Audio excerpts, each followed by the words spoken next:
How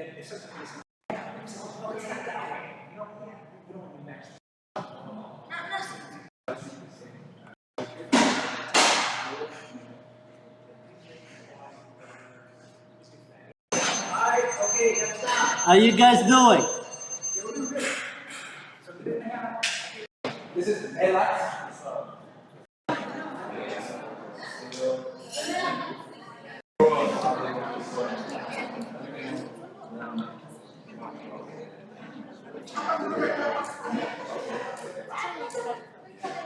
This?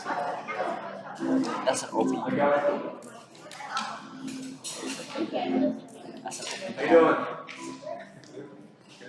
Because like, if you like take it off, right? This camera quality is so dry. That's a 4K camera. I have borrowed this word. That's an OP. Borrowed. That's an OP camera.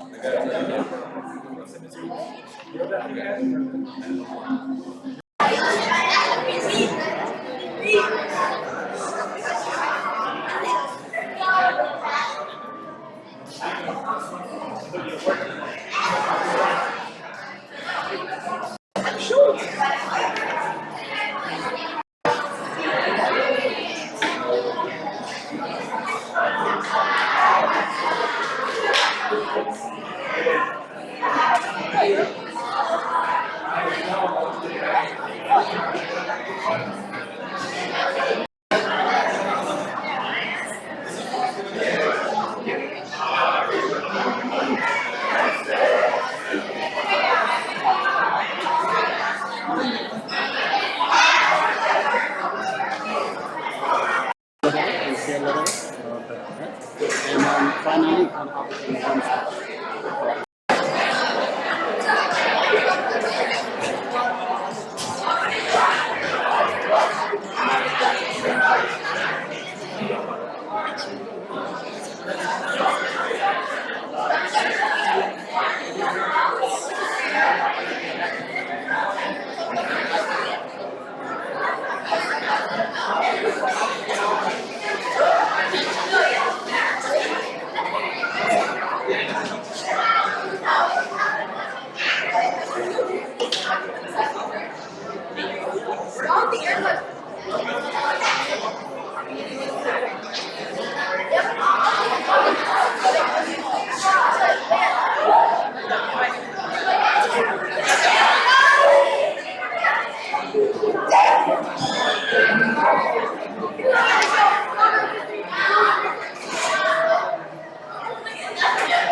So I've got some co-hosts that are our young people that are going to be helping us out with introduction.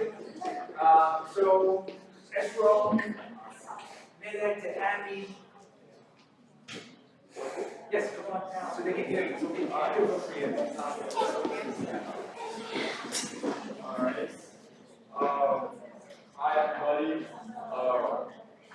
start off, we're really appreciative that you all came out, to time on your Friday evening, it's really great that we see so many people here, so many faces I know I've never seen.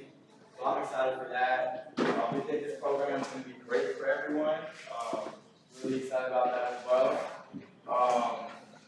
Just a few housekeeping rules. If you didn't know, if you need a restroom or anything like that, it's just down the hall over here. We have food and everything like that, so it should be a lot of fun today. Alright, I know not everybody here knows each other, so don't feel intimidated or anything. But we're gonna play this game so you guys can all get to know each other and mix it up.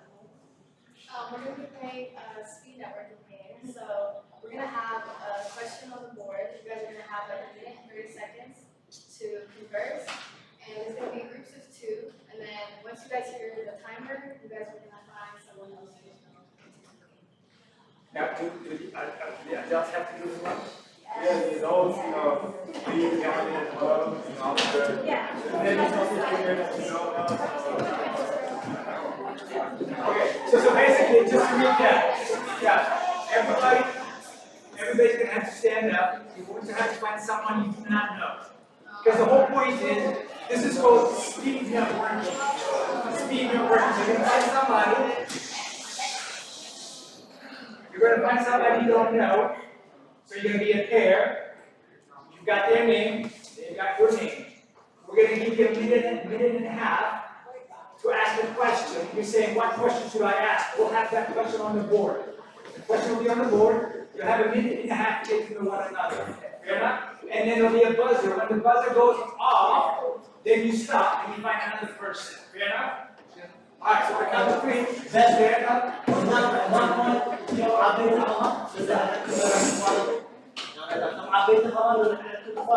User. So it's not only going to be for the kids in the adults. We want you to know each other. It's minute and a half or 2, whatever the timer. There's a half an hour timer. Then the head is on the idea. Next day, for the second to the down.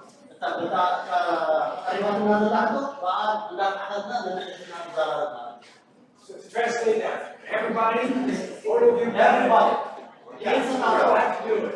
Because it's a networking event. You want to get to know the young people, the young people want to get to know you. Is that fair enough?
guys think what's overrated?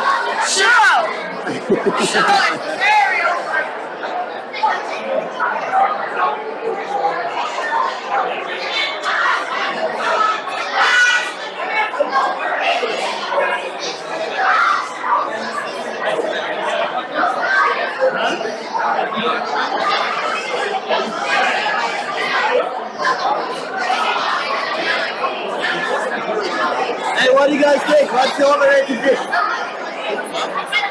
The overrated dish.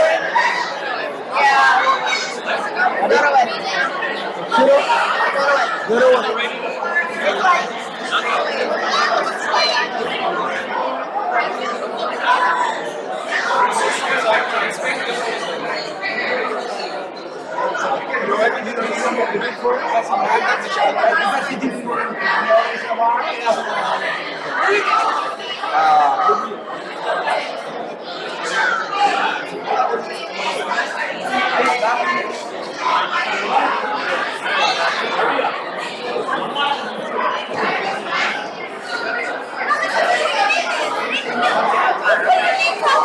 Eros, what do you think?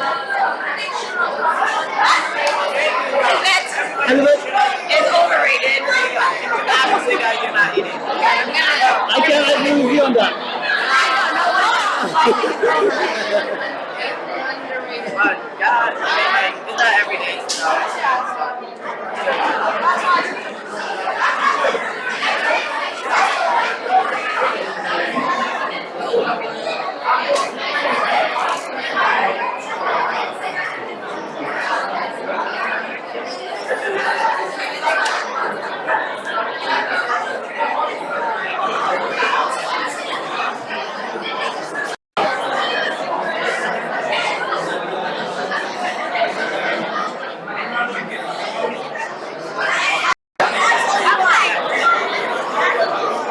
All right, you guys. Would you rather be the smartest or the funniest? Smartest! The smartest. Smartest! And you? The smartest? Smartest! You can be Okay. smartest! Alright. Would you rather be the smartest or the funniest? Both. Both? How about you? Because I feel like smartest. You can always look up jokes online. There you go. She's a genius. I love it. but Good job. being funny opens another door. Hey guys, do you guys want to be the smartest or the funniest? Smartest. The smartest? How about you? Okay. Listen. You want to be the smartest or the funniest? Smartest. Smartest. You and I already have. Hey, nobody said first. I'm the only one said first. I got a question for you guys. Would you rather be the smartest or the funniest? Funny, funny, funny. Funny? Smartest. Smartest? All right. Hey guys, would you rather be the smartest or the funniest? Funniest, dog. Funniest. Smartest. Everyone would like you if you're Why? the funniest. Everyone would like you if you're the funniest, but if you're the smartest, everyone's like, oh, it's just a no. How about you? Why? No at all. More logical. All Being right. the smartest is so boring. Being the funniest is better. Yeah? Okay. All right, let me. All right, ladies. Would you rather be the funniest or the smartest? Funniest. Funniest. Funniest. Funniest. Because funny people are funny. Okay. I love it. Cut through. Guys, I have a question for you guys. Would you rather be the smartest or the funniest? You. I'd rather be the smartest. Okay, and you? Smartest. Smartest? All right, I love it. Good job, guys.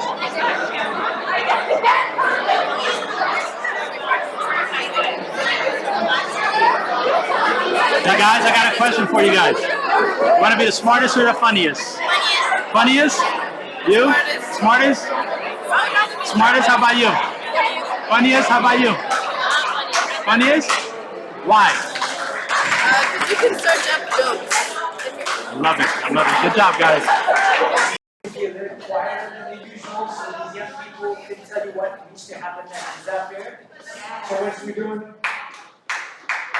maybe once or twice, we should kind of keep it quiet so we can listen to what they're saying. Fair enough? Yeah, thank you guys for doing that. I hope each y'all learn something about each other. That's something new. We're about to eat some food real quick, right before we really get into this discussion. So I'm pretty sure we have someone here for food. But before we get any further, we have some questions about the working game. What is one thing that you guys want to about the game?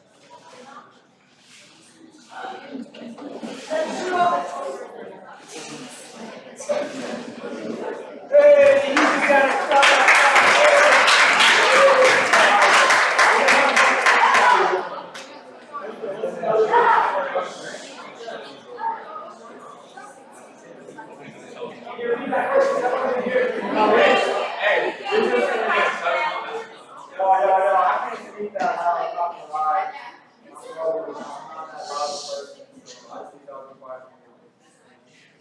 What's something else that you all learned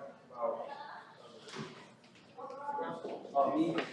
I learned that one of his favorite foods is mac and cheese. We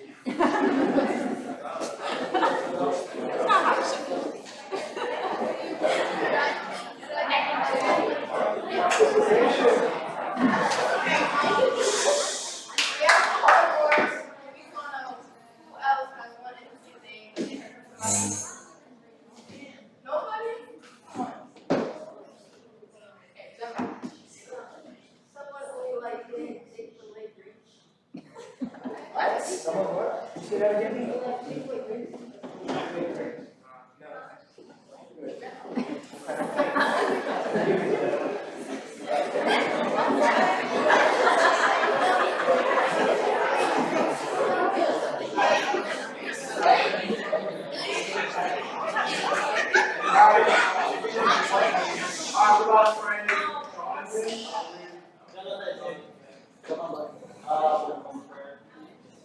Into the first thing, we put the boundary, everything going this way is barriers that look like really shitty, but they're actually legal. So everything this way is for people who are not.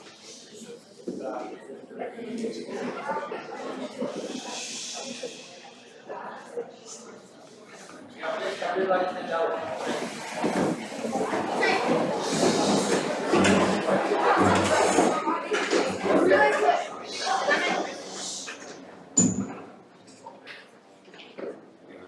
In the name of the Father, Son, Holy Spirit, one God. Thank you, God, for bringing us all here today. Thank you for the food that's been provided. Thank you to our hosts for setting this all up and for everybody who came and attended. Thank you for bringing us everybody here safely today. Amen.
How do we The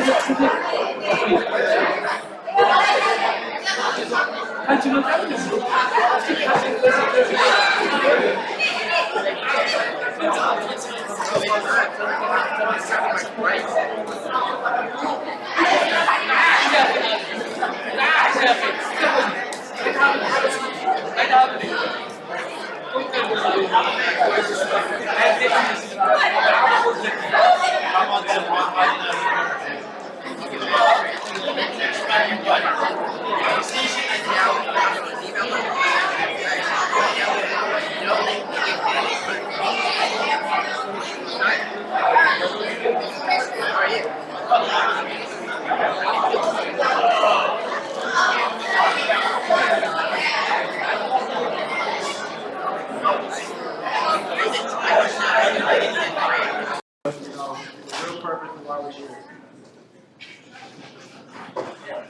So our young people are going to do this. They're going to do an introduction, introduce the people that are responsible for setting this up, and then we're going to continue to talk about who we are, why are we doing this, what's the purpose of this, so we understand. So you come in here and say, what is this about? Why are we here? Why are we doing this? So we're going to kind of ask those questions. So ladies, if you want to come here on this side, if you want to give you from different angles. And then I'll Everybody, I'm Abigail. I'm a sophomore. I go to Porter's High.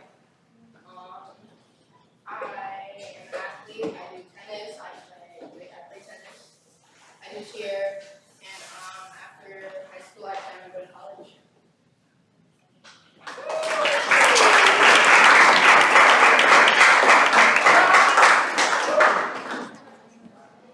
Hey guys, my name is Bella. I'm a junior. I attend High School. I'm very into the community. I want to help the younger generation. I'm so excited for which college I want to go to in the future, but I plan on going into the medical field for social justice and the human rights field.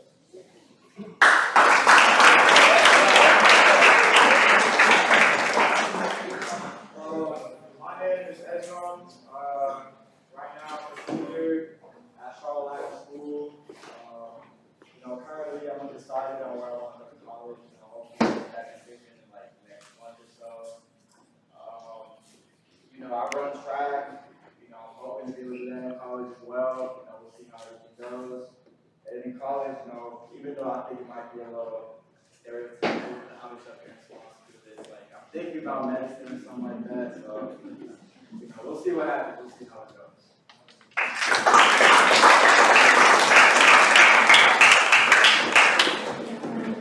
All right, my name is Merhawi. Before I introduce myself, I wanna throw some ideas as we're putting ourselves here, introducing what we do. So I'm a project manager. I'm an engineer by professionality. I've worked as a project engineer for a couple of years, and then I took a position as a project management for the last 5 years. And what I am saying is I'm in the engineering and the technical field. If somebody's interested to go that way, I can be helpful, right? And we shouldn't be shy to introduce ourselves. Some of you guys might be businessmen, some of you guys pharmaceutical, some of you guys are into community services, all kinds of different fields. So what I really expect from this meeting, especially from this mentor, is every adult in this room is a mentor. Every adult, right? I want you guys to take your time and write your name and your number as a mentor. Or any child who's interested in your field, you will be the person who's gonna call you. Or if you know your brother, your sister, any friend of yours who is have something to share with our next generation, you guys should be able to list that person. And if somebody calls me, hey Merhawi, I'm gonna do biology. Do you know somebody? So we should be able to look into our database and give him call this person, right?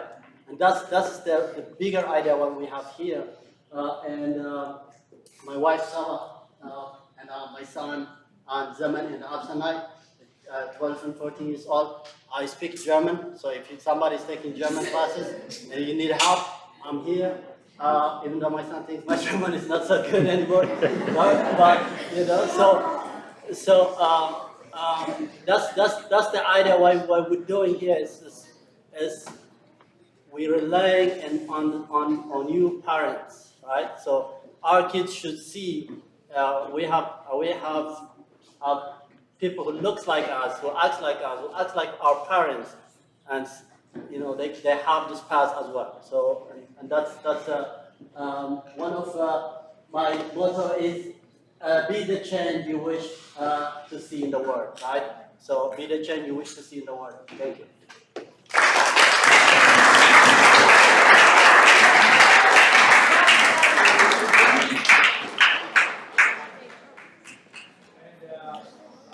I'm Med Tools. My profession, I'm a healthcare provider. I'm a pharmacist, but I'm also a teacher. I've taught at high school level for 4 years. So I've done many things. But what really excites me about this event is, by the way, how about that German accent? I mean, he's got such a beautiful accent. I'm listening to the everything. But I love this man because he has a good heart. He's just a wonderful human being with a good heart. I have myself a German accent. But anyhow, I love these events because of this. One thing that you have to realize is, as we grow in age, as we develop in age, you realize, how is my time well spent? How is my time well spent? What do I do with my time? What do I do with my resources? You know, those questions come to us as we live in life, as we progress in age. So one of the things that has been very impactful in my thinking is, you know, when I leave this earth, I can't take all the money with me. It stays here, and everybody knows that. I can't take all the education and the wisdom that you've gained in life with you. It stays here. How about sharing it with those that are younger? Imagine, when I was your age, I wish someone would have told me what I know today. My life would have been a lot better and a lot easier. So the whole point of this is, how do we create a mentorship program? How do this kid right here benefit from someone that's 10 years above him? He's in high school, but he can find somebody in college that has gone to high school, that is in college, that can potentially mentor him and say, hey, don't do that. Hey, if you did it this way, it might be better. By the way, don't like that, walk this way. It would be a huge benefit. Why does it seem a lot of time? And by the way, he also gets a friend, a trusted mentor that can guide him through life. Does that make sense? It's not just for him. Even at my age, I need a mentor. I need someone that's 10 years older than I am that can give me a path to life. Hey, here's what you should do in your marriage life. Hey, here's what you should do in your professional life. Hey, here's what you should do here and there. Mentorship is just friendship. Someone that has gone through the path that you're about to go, and they'll tell you, hey, do this, do that. It's like if you go to Italy. If you've never been to Italy, you want to talk to someone that's been in Italy, right? Why? Because you're local. You know what's going on. They'll tell you, hey, go here, go there. That's what mentorship is all about. Companies have board of directors, right? Every reasonable company has a board of directors. What's a board of directors? The board members are just mentors. They sit down and say, hey, if you do this, I think your company's going to go. If you do this, your company's going to go this way. That's what that is. So why can't we copy and paste? Why can't we do that now? Why can't we do that for our children? Right? So that was the whole intent of doing this, is getting together. And guess what? Our community is rich with healthcare providers. I think we got enough doctors and lawyers, doctors and nurses to open up a hospital. We've got a lot of people, which is great. We have entrepreneurs, we have business people, we have engineers, we have all kinds of people. So why not leverage that? Why not leverage that and give our children a mentorship opportunity? So that's what this is all about. All right? And so that's all I've got to say, and we're going to move on to the next piece of our agenda.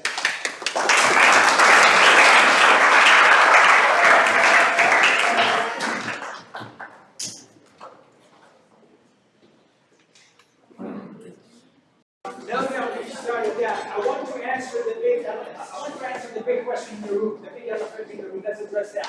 The question is, who are we and what is the purpose of all of this? Hopefully I highlighted that in my last talk.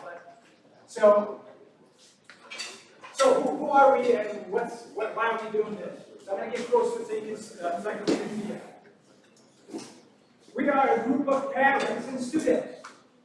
Groups of parents and students who are interested in providing a platform platform, a space where our children can connect, collaborate, and create a lasting friendship through networking. That's what this is.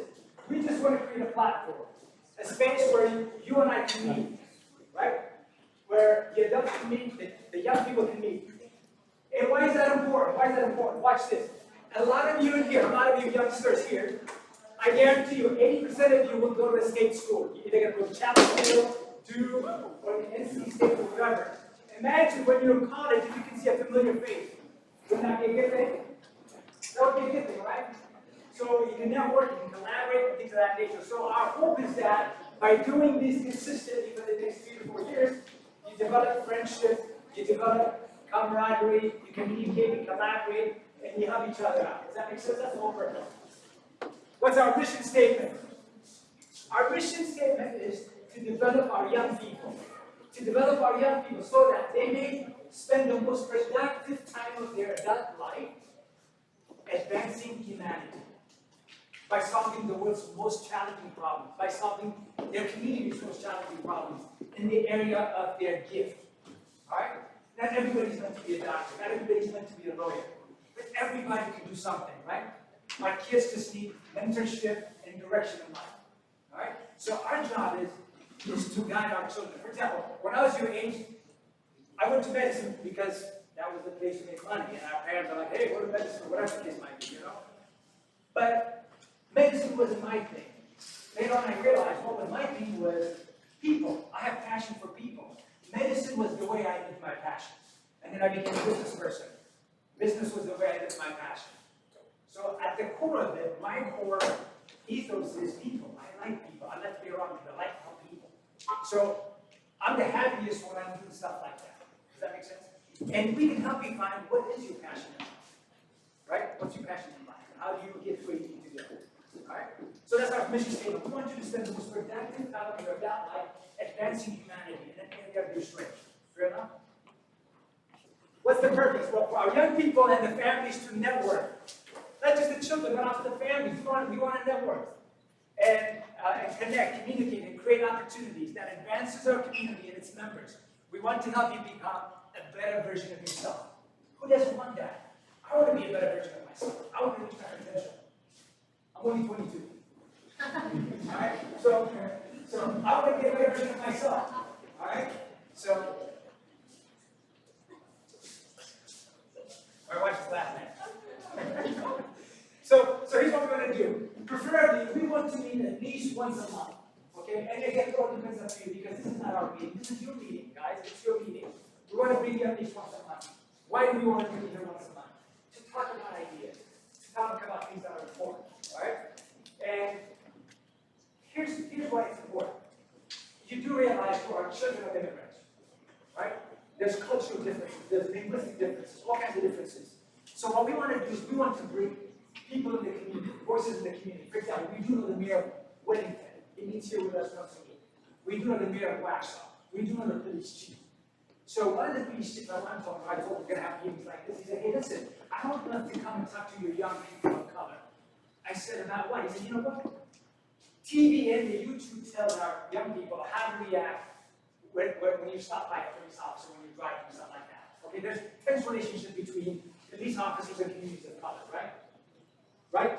So, having said that, imagine if we can bring the police chief of Waxhaw here, and him tell us about, hey, you guys are going to be in a driving age soon. You're going to be driving cars soon. When you get stopped by a cop, when you're in college, what should you do? What's the normal procedure? It's not to panic, it's to do A, B, C, D, E, F, G. But you want to hear it from the horse's mouth. You want to hear it from the chief himself. We can make that happen. Does that make sense? We also have a person that works for the DEA. This guy busts meth labs, drug labs, all kinds of stuff. This person can come and tell us, hey, what should you do when you go to college? When you go to college, if you're invited to a party, should you leave your drink unattended? That's a big no, by the way, because people can slip stuff in there. So you can hear from experts on what you should and what you shouldn't do, what you should be aware of when you're in college and things of that nature.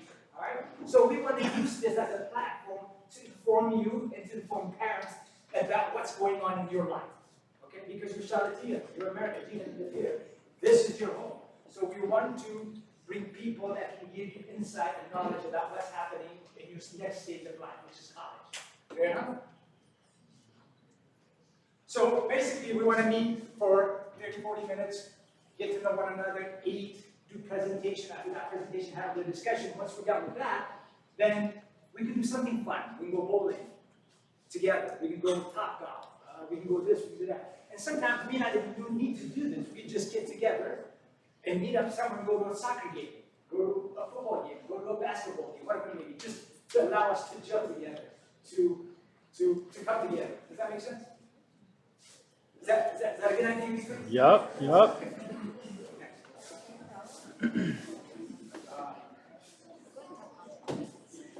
Yeah. And the meeting place is going to be here, right? The meeting place will be here. And Eden and her husband were gracious enough that they may allow us to meet in their place of business as well from time to time. So this place is available to us. I think it's a nice place. You know, it's located close enough that everybody can meet. But if you decide, hey, you know what, we can get another place, we can also do that. Fair enough? So, potential guest speakers. I want to leave that up to you. For now, we have Pat here, who's the president of the Union County Chamber of Commerce. She can come and talk to us about the business climate. I know you guys are young, but at least she can talk about different things that are interesting to you. We have Officer Kevin from the Waxhaw Police. We have Craig Horn, the mayor of Weddington. We can also get some of our people. So we have a lot of entrepreneurs in our community. We have a lot of physicians. We have a lot of nurses. We have attorneys. Okay? So we have all kinds of people that can come and speak to us about the profession or about, we have entrepreneurs that have gone from nothing to becoming millionaires. Okay? We want to hear about that. We don't want to hear about somebody that would have, we want to hear somebody that is in our community that has made it. Well, how did you get there? Some of the entrepreneurs here want to know. So we can highlight some of our people, some of the people in our communities, how they've gotten to where they've gotten from the time they came to America to where they're at right now. Fair enough?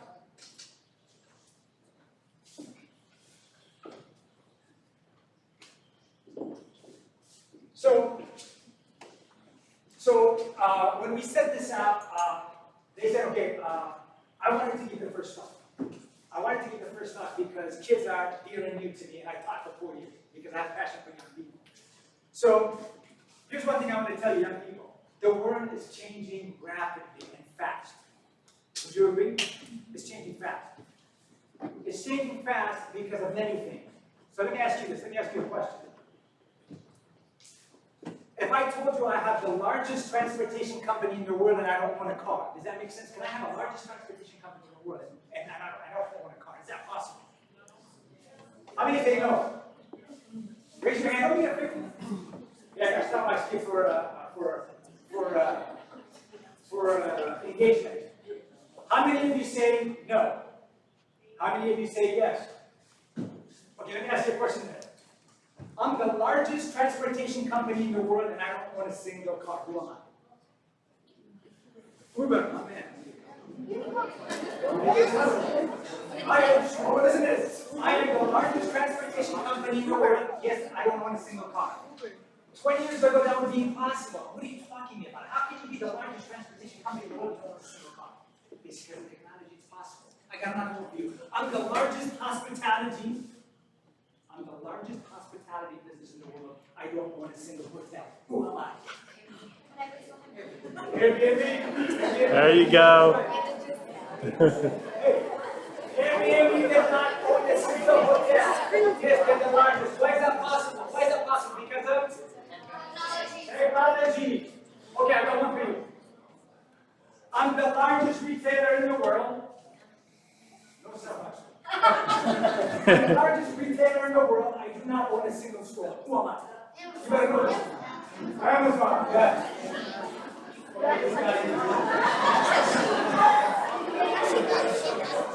Okay, if you get this one, you're impressive. I am the largest personal assistant. I'm the largest personal assistant company. And I don't really need personal assistant. Who am I? Who am I?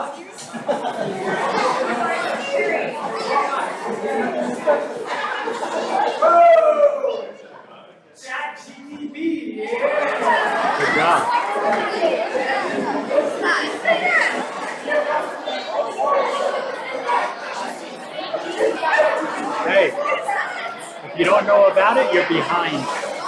If you don't know about it, you're behind.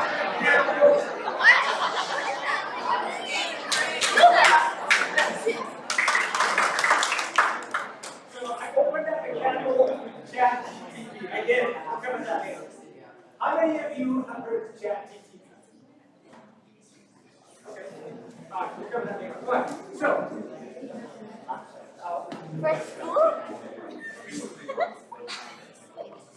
So here's the thing.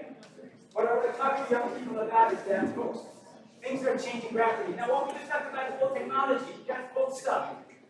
In the next 10 years, this is the most exciting time to be alive as a student. The most exciting time to be a teenager. The most exciting time to be in college. You know why? Before your time, during the dot-com boom, we had the platform switch. Everything was on the internet. We had platform switch, which is the internet. After the dot-com boom, there was another platform change. Mr. Steve Jobs came up with the iPhone. So the platform changed to the iPhone. Now, today, we are in the process of changing this platform. What do you think is the next platform? Anybody? AI. Crypto, blockchain, huh? Metaverse, AI, yes. AI. So what does AI stand for? Yes. So that is the next platform. All right? So watch this. In the next 10 years, your first car is not going to be an internal combustion car. Your first car is going to be what? Electric car. Yes, thank you, sir. So your next car is an electric car. Guess what? By the time you're starting to drive, guess what? You think you'll be driving that car? No. Who's going to drive that car? Software. FSD. That's right. Software's going to drive that car. Whether you like it or not. If you don't believe me, watch Tesla FSD. Watch Google Waymo. Today, Waymo actually is collecting money, taking people from one place to another. Mothers can call Waymo in Arizona and say, hey, take my son to a soccer practice and bring him back. The kid gets into the car, Waymo, driverless, goes to the soccer practice, brings that kid back for a fee. That's already happening. San Francisco, Arizona. All right? So, somewhere down the road, that's exactly what's going to be happening. All right? So, the rate of transformation is rapid in AI, because of AI, because of areas like robotics, genomics, in healthcare, because of CRISPR technology, because of gene editing. We're going to be able to edit genes. Instead of giving people pills, we're going to edit their genes to take care of health issues. That's where it's headed. Because of AI, that's going to be accelerating. It's going to be accelerating, all right? Robotics, genomics, energy storage, all right? Power walls, electrification, and of course, crypto and blockchain, right? Blockchain is going to be huge as well. So there's a lot of stuff happening. So if a teacher tells you they can prepare you for the jobs of tomorrow, that's not true. Because the jobs of tomorrow have not been created yet. They can't prepare you for tomorrow. But we can talk about things that can prepare you for the jobs of tomorrow. And we're going to talk about that. So one of the things that I was impressed about this young lady I'm going to watch shortly is, her name is Dr. Duckworth. She's a PhD psychologist. She did a TED Talk, and there were 30 million views. 30 million people watched her. If 30 million people watch her on TED Talk, you must be saying something important. And I thought she was saying something important. I want you to listen to her because it applies to young people. It applies to me. It applies to a lot of us. It's a powerful message. So what she's going to talk about is she's going to talk about what is the predictor of success. You guys are in middle school. What is the predictor of success in middle school? What's the predictor of success in high school? What's the predictor of success in college? What's the predictor of success in your business area of work? And she's going to talk about it, and it's fascinating, and I want you to listen to that.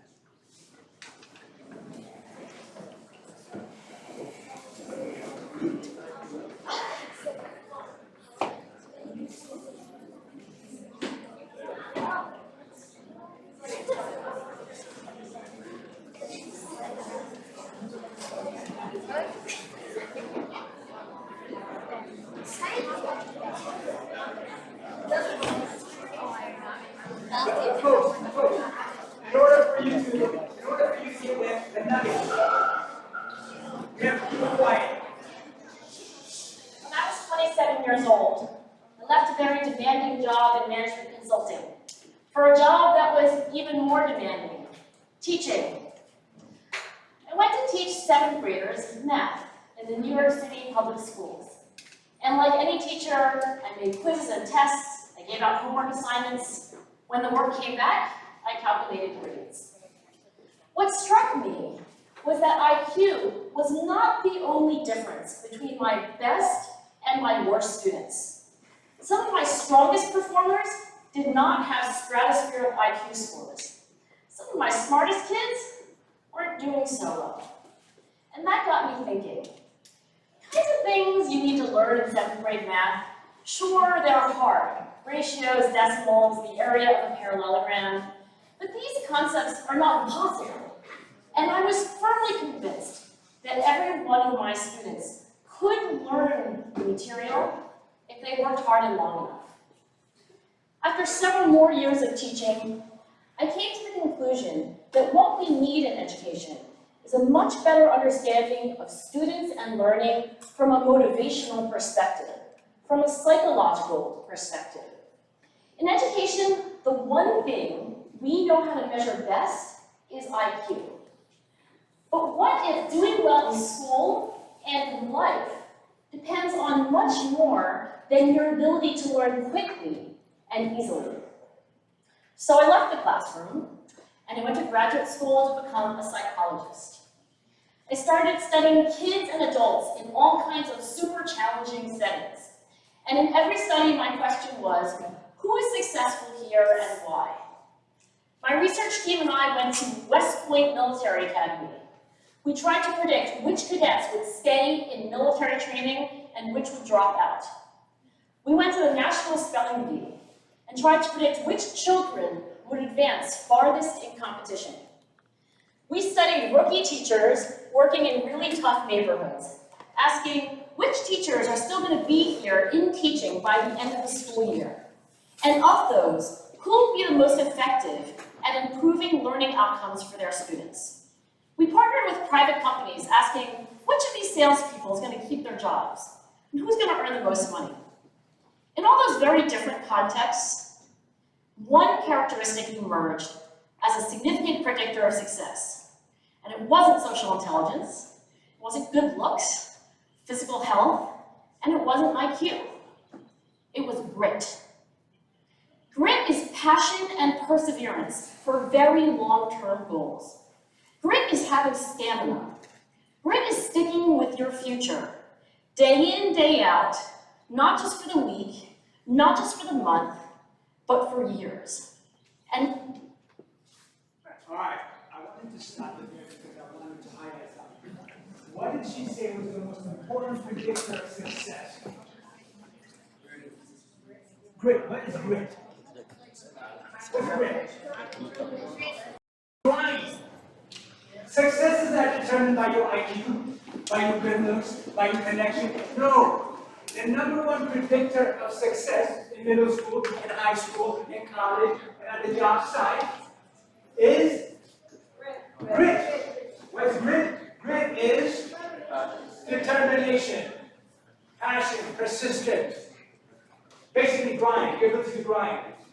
How many of you here know the word grind? Right? Yes, grind. If you want to give out an athlete, what do you got to do? You got to grind. You got to grind. So you don't have to have the highest IQ. So I don't want you, guess what? Guess what? A lot of my students used to say, oh, I'm bad at math. Oh, I don't understand science. Oh, that's baloney.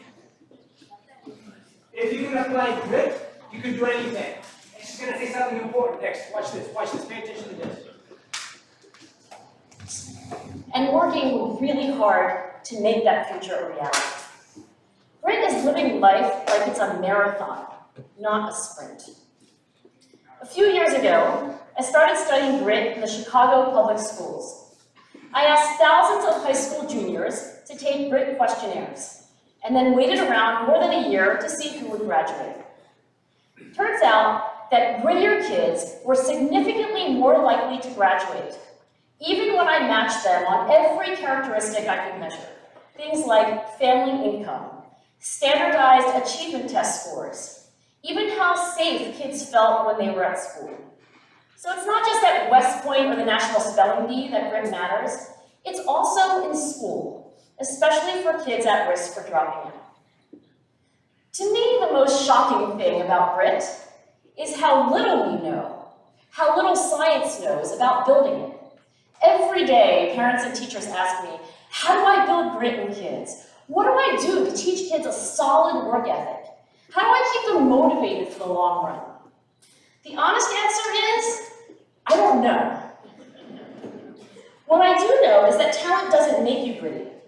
Our data show very clearly that there are many talented individuals who simply do not follow through on their commitments.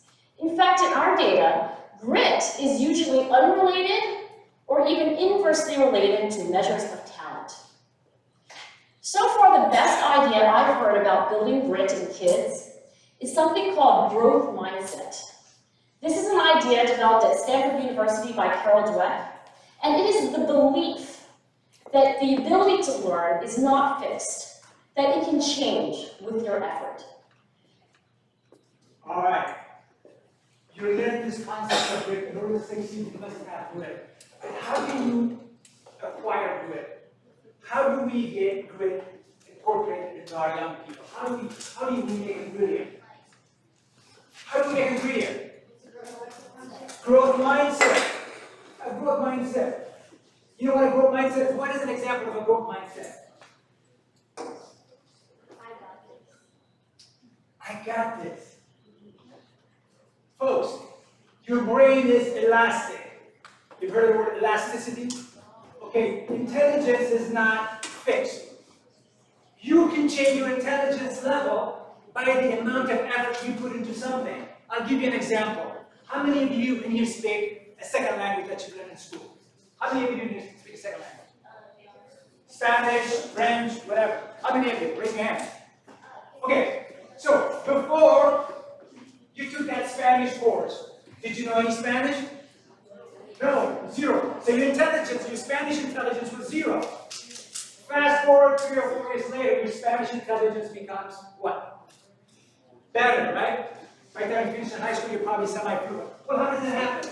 Because you grinded, right? You put grit. So you can change your intelligence level by applying grit.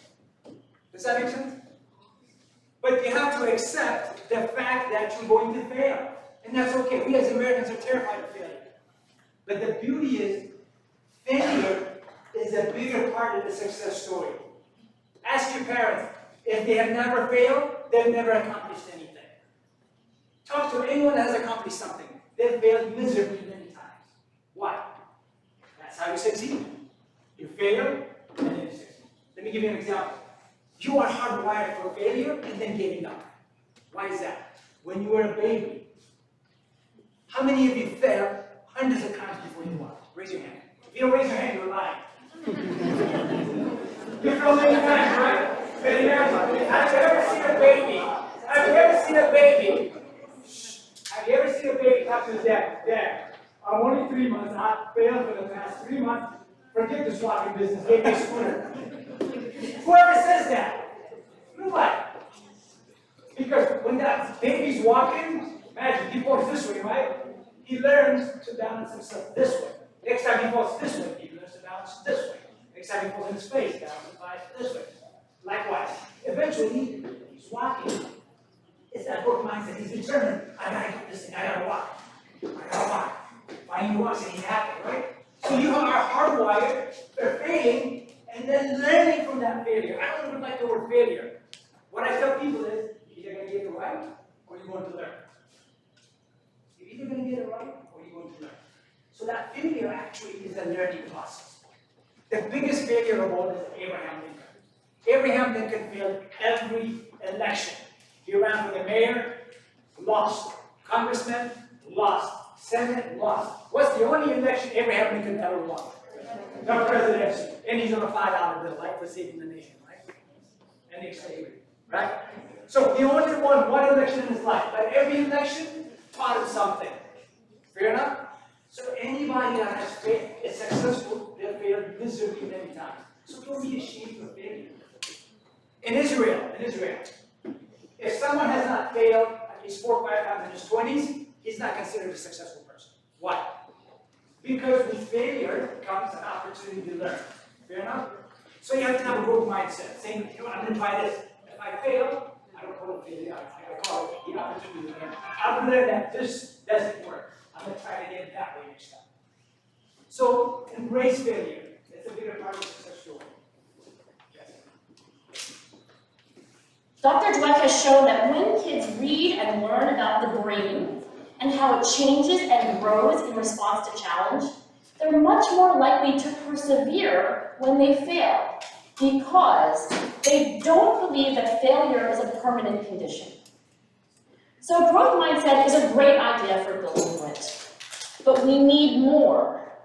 And that's where I'm going to end my remarks because that's where we are. That's the work that stands before us. We need to take our best ideas, our strongest intuitions, and we need to test them. We need to measure whether we've been successful, and we have to be willing to fail, to be wrong, to start over again with lessons learned. In other words, we need to be gritty about getting our kids grittier. Thank you.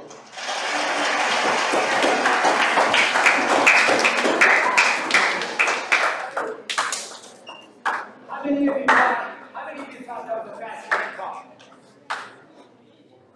Yeah, that was impressive, right? So she talked about 2 things. Now, she said, how do you build grit in children? She had one solution, was growth mindset, right? I don't have any space, but I have another solution too.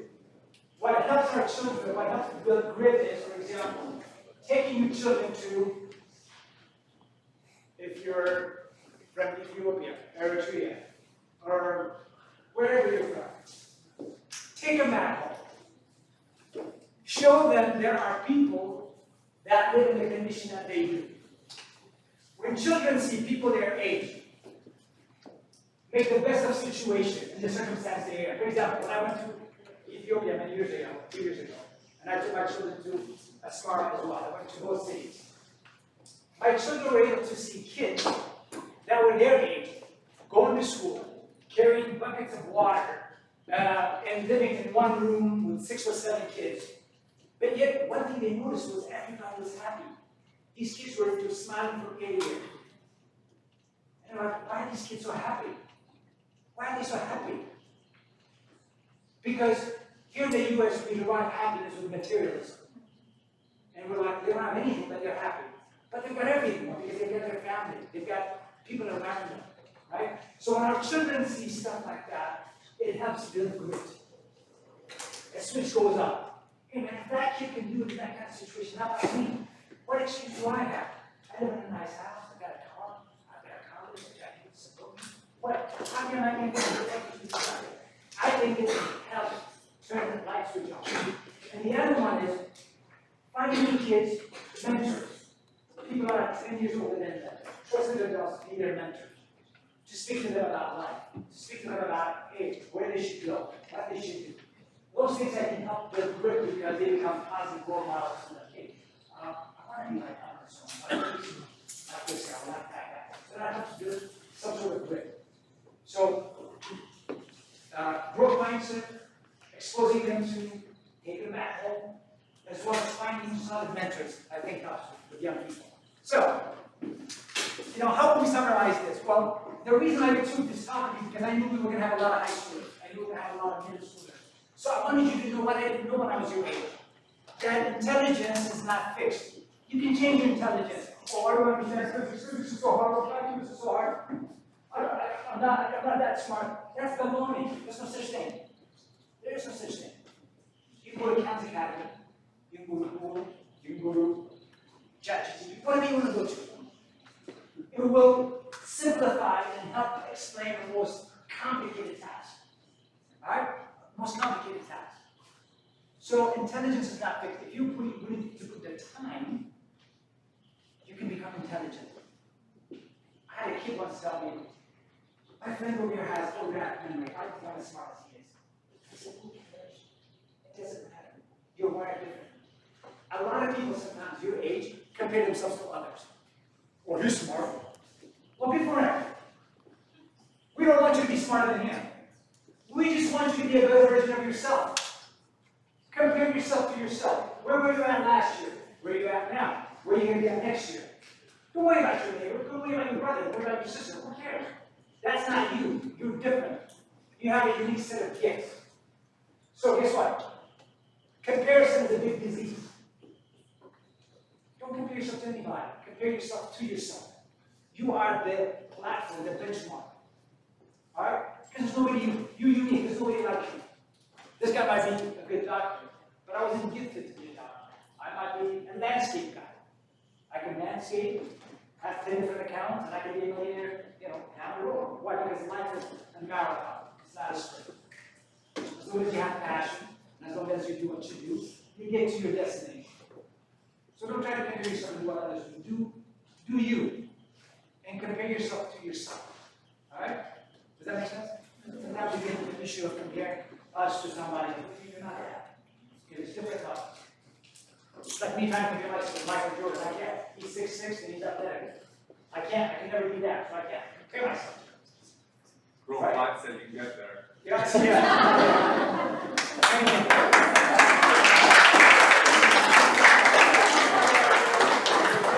Easy work to say he's 6'9".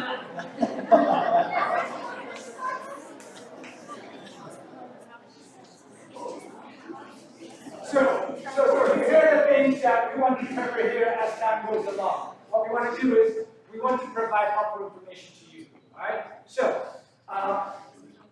what I want to tell you is when I was teaching, there were kids that demonstrated the art of grit. That they use technology, they leverage technology to become more efficient. What technology does is it adds or throws efficiency into your system, right? So for example, we had software to know that a kid is plagiarizing. If I give this guy homework in this and say, okay, write me a 5-page report on the leadership qualities of Winston Churchill. Everybody will write me a paper. This guy will go to GPT and get a 5-page report. This guy will go to check. How many of you know what check is? Check, see, check, it's a college. Check, okay. Check basically is, it's a paid software. So when you go to college, some people pay $20 a month, and professor gives you a homework, write in this paper. You pay $20 to check every month, you send that homework to check, sends it to India, a guy who paid you can get extra homework on that homework, send that homework to you the next day, you get the homework done. It's a big problem. My wife says, I like that. Kids, you didn't hear that. But here's the thing. What happens is, if I have the software, I can tell who copied and pasted, right? But here's what the smart kids do. They'll do check, they'll do chat, they'll do all kinds of stuff, and get the data in front of them, and they'll use that as a primary source to do the homework. They'll read all that report and compile it on paper. That's okay, that's legitimate, you can do that. I have kids do that, that's fine. Okay, that's not against the law, that's not plagiarism. That's not plagiarism, thank you. But if you copy and paste plagiarism, so what I'm telling you is, I'm not recommending something.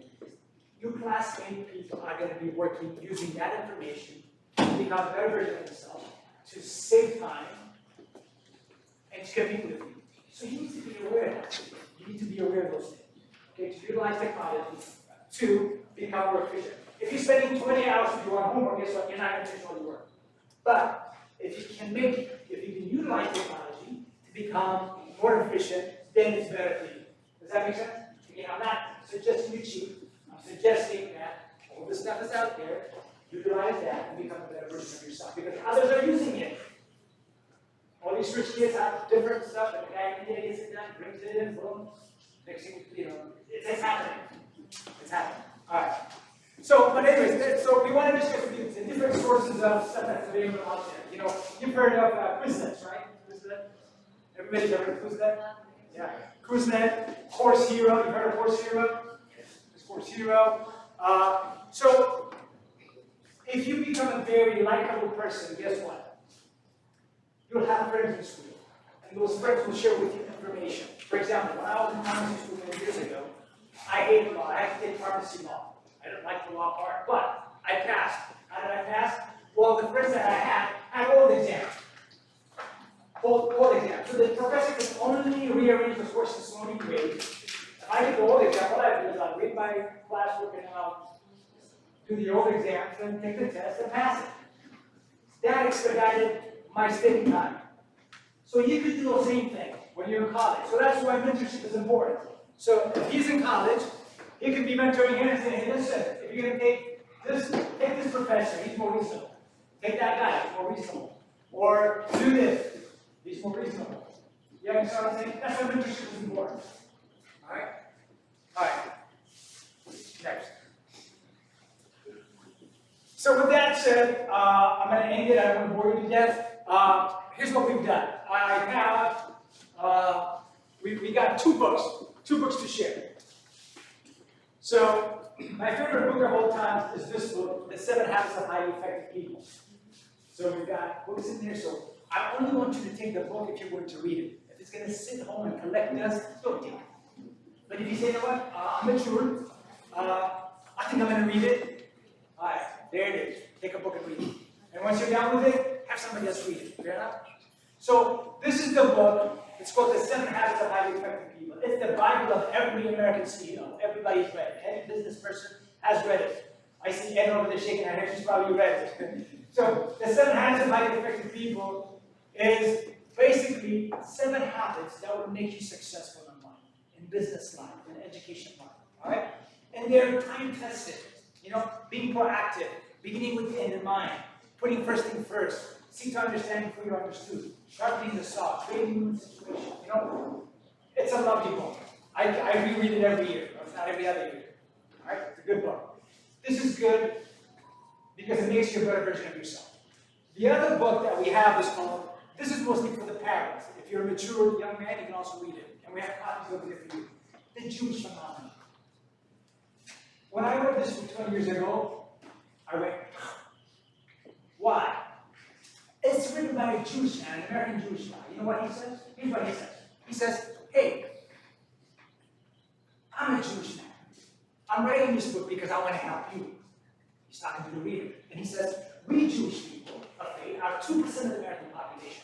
However, 20% of American doctors are people of Jewish faith. We're only 2% of the American population. But 20% of American attorneys are of Jewish faith. The most powerful law firms are in DC, City of Power, and New York, City of Financial. He says 40% of the most influential law firms are owned and operated by Jewish faith. Wow, fascinating. 20% of global Nobel Prize winners. Forbes lists 400 richest men in America. 40% of them are guests. People of Jewish faith. So he says, hey, I'm not writing this to brag. I'm not bragging. But here's what I'm doing. I want to share with you, the reader, how did we do this? How did we accomplish this? What do we do with our children? How do we raise our children? How do we take care of our community? How do we network within our community? They talk about how $1 in the Jewish community circulates 6 times. I'll explain what that means. In the African-American community, $1 circulates maybe once. Sometimes it doesn't circulate. What does that mean? For example, if this was a Jewish community, I'm a pharmacist, right? Doctors allow me to doctor. When my kids are sick, I take it to them. Because I want my daughter to believe them. When he needs medicine for his kids, he got to me. It's my pharmacy, I give drugs. When I need tennis membership, I go to Ed. That's where I go, and gym membership, that's where I go to her. And when I need something else, it's coming to the community. So that dollar never leaves the community. That's why they keep the money. So that is the power of networking. That's the power of networking. Being able to network at a high level.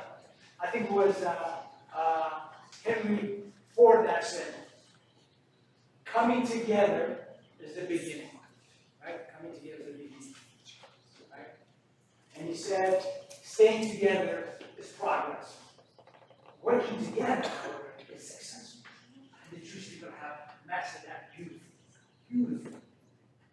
They come together, they stay together, and they work together. A lot of them hate each other, but in the interest of the community, in the interest of their children, like I'm like as a jerk, but I'm doing that. No problem. Because of my kids, because it's important. So, great book. So I have about 15 books, maybe one per family. If you're gonna take it and let it collect dust, don't take it. If you're gonna get it and read it, please take it. So the reason we give these books is because we want to highlight and talk about it as we progress in time and as we connect down the road, just to increase awareness of what's happening, so we can become a better version of ourselves as a community. So that's the book, The Jewish Phenomena, and this right here. So that's all I have. So what we plan to do is I'm going to give it to Mr. Michael over there, Howie. And so some of us have decided that we're going to do Topgolf later on. So what we're going to do is, once we do this once a month, we decided, once we're down here, we want to go and have fun. We want to go take the kids to bowling, go Topgolf, go movies, or whatever the case might be, so we can gel and network together. Does that make sense? So, and we have dedicated people like Howie and myself and other people that are going to be involved in chaperoning and helping the young people. So that's it. Thank you, Ben.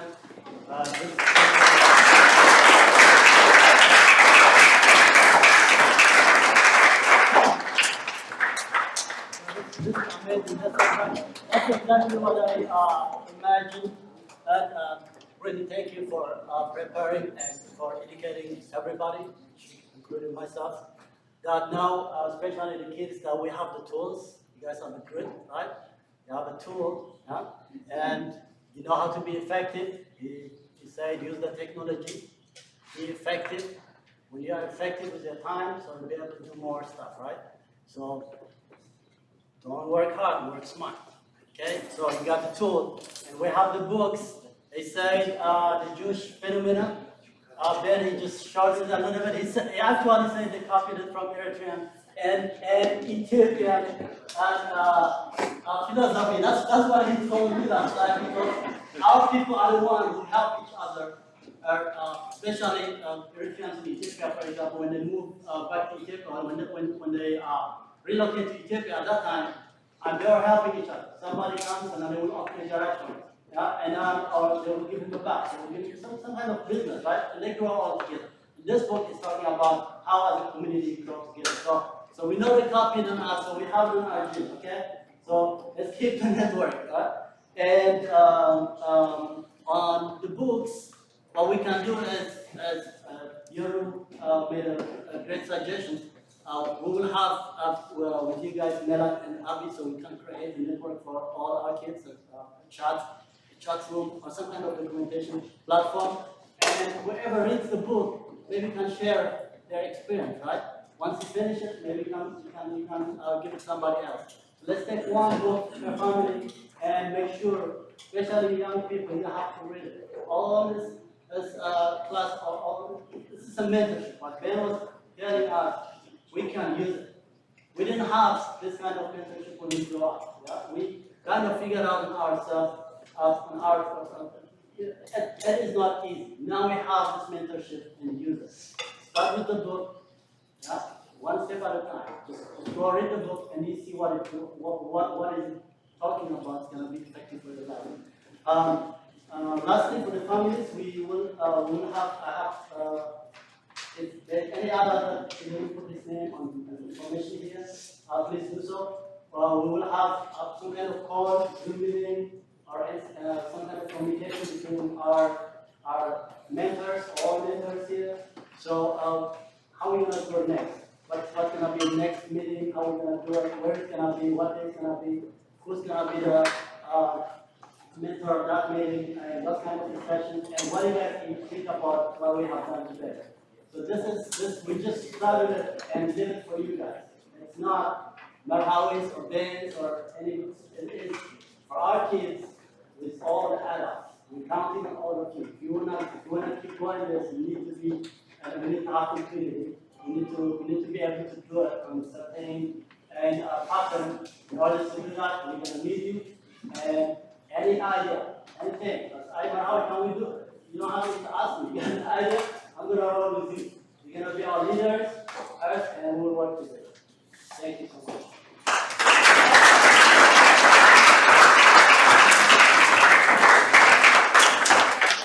So before we finish, if you have any questions, we want to indicate any questions. If you have any questions, any suggestions, whatever that might be, we'll open it up for any questions. Any questions?